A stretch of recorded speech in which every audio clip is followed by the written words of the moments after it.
One of my major takeaways from a conference recently, and it was a, DJ conference, which would in some ways feel very, niche and very specific to the industry.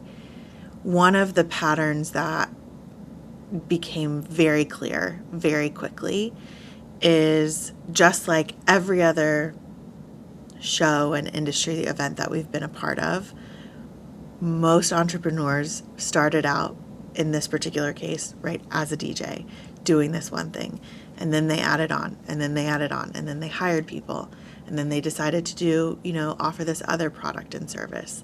And they held on to that system or program that they first used when they started out. And there's comfort in that. And yet, now I'm talking to entrepreneurs who have these like really big hopes and dreams, and they're using this solution that was meant for a business and an operation a fraction of the size. And the analogy that came to mind is, it's like in high school, you get like a new pair of shoes for school, and you grow, right?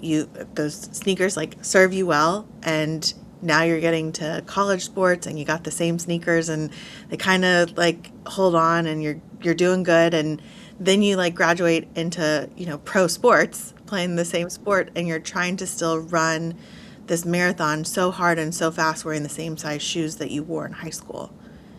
And they're too small and they're worn down, and they get you from point A to point B. But as you think about wanting to build like a both sustainable business and have the tools that help you succeed, you want to wear the right size shoes. It's a lot easier to run that race wearing shoes that are made for you and made for your size business than, sneakers that you should have graduated from years ago. And that is a pattern that I have seen with every business owner that I talk to. And I understand the comfort in continuing to use the systems that have served you well. I go through the same struggles at Goodshuffle, and Andrew and I have a lot of the same conversations, which is like, well, we've, done it this way. It's easy. It's muscle memory by now. And yet, there's the push to grow the team. We've got to double the size of our sales team this year. And I can't serve my team the same way when I have a team of 10 that I had when I had a team of 5. It won't work. When I've tried it, I end up getting very tired and burned out because I'm trying to,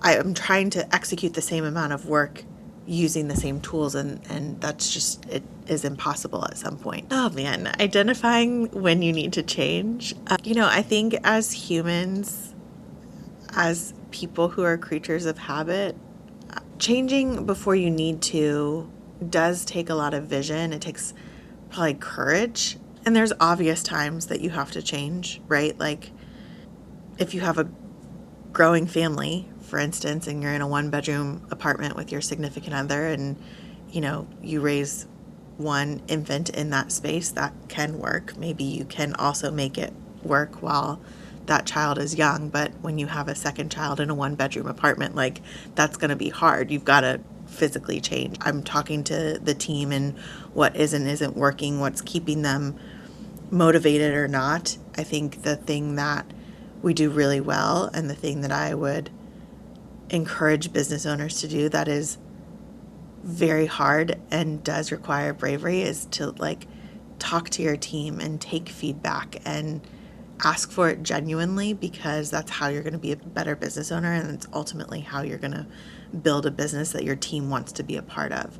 Wouldn't that be so nice if, like, once you identified something had to change, you could just like take 24 hours and map it all out, and and then it would be done. There's some problems that you've got to solve today, and there's the bigger vision problems that you've got to find time to solve. And that kind of growth, I do believe, is something that you've got to do gradually. You're not going to reach that kind of efficiency overnight.